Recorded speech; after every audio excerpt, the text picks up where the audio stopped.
Welcome back to Krispy's Reviews. Today we're going to be reviewing my gaming table, which is a second-hand table that I've put together. It's got three configurations. The first one that we're seeing here now is a virtual tabletop with an embedded TV. The second configuration, which is just a flat top, longer table, which is 2.1 meters by 1.5 meters. And lastly, a more condensed table, 1.5 meters squared. The total cost for this project is approximately 350 Australian dollars. That includes $150 for the 1.5 metre original table with 8 chairs, $70 for a second pine table with the same thickness tabletop, which I use for spare parts, various brackets which were in total around $52, stain and varnish about $35, and the remainder of the cost in screws and sanding belts, etc. Just take note that the $350 that I've quoted here does not include a TV. The TV that I have here is just a spare TV that I had lying around.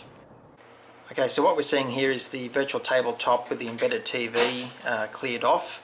What I'm undoing here is some luggage latches that's just holding on the TV surrounds. I'll show you those later.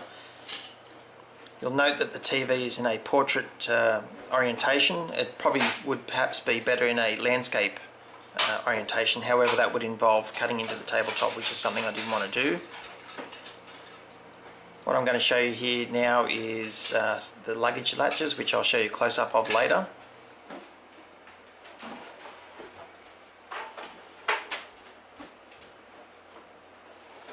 Okay, this is a picture with the TV removed. It's probably a job for two people to remove. It's quite a heavy TV.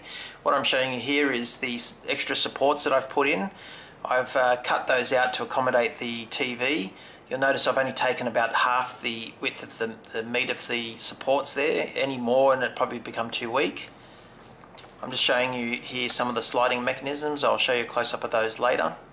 To cut those recesses out, I've just used a circular saw and cut multiple grooves into that and just chiseled that out. Here is the underside with the sliding mechanism and the luggage latch that I was talking about. It's simple to undo.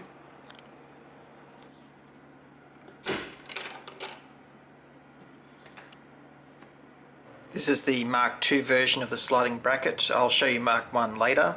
It's not the most elegant design, but it works. It's simply a metal angle bracket attached to a laminated wooden shelf brackets. The metal angle prevents the table from counterlevering or lifting from the table while still allowing it to slide freely.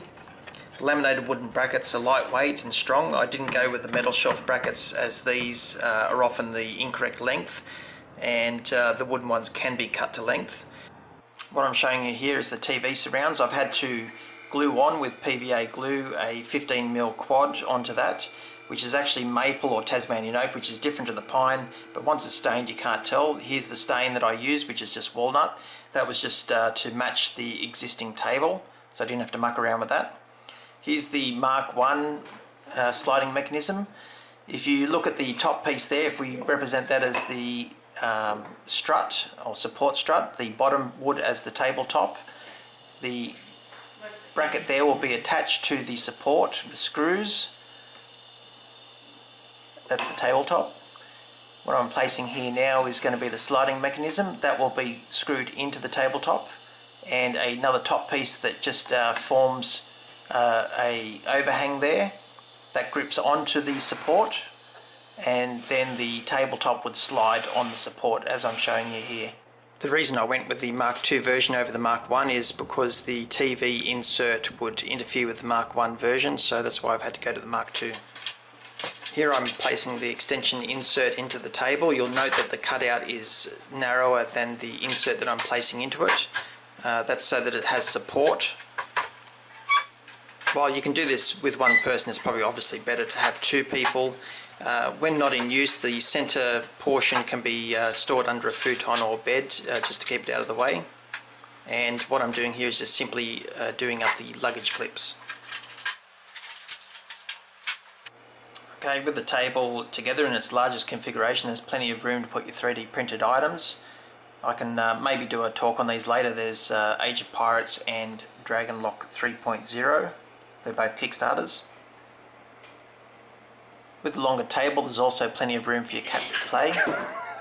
Okay, I'm removing the center table. This will bring the table back to its original 1.5 meter square table configuration. Out of interest, I simply ran a circular saw through the middle of the original table. This was while it was secured to the table legs. I also removed a number of metal L brackets that secure the top of the base to free it up once I had cut through the tabletop. So the tabletops just slide back together again. The luggage latches will engage with each other, and I just do those up to secure the tabletop.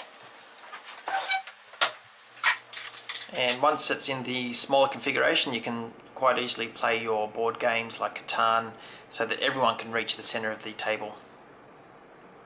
So in summary, I'm happy with the outcome. However, there's a couple of things to note. Number one, the TVs are not necessarily designed to lay flat, so that may void your warranty.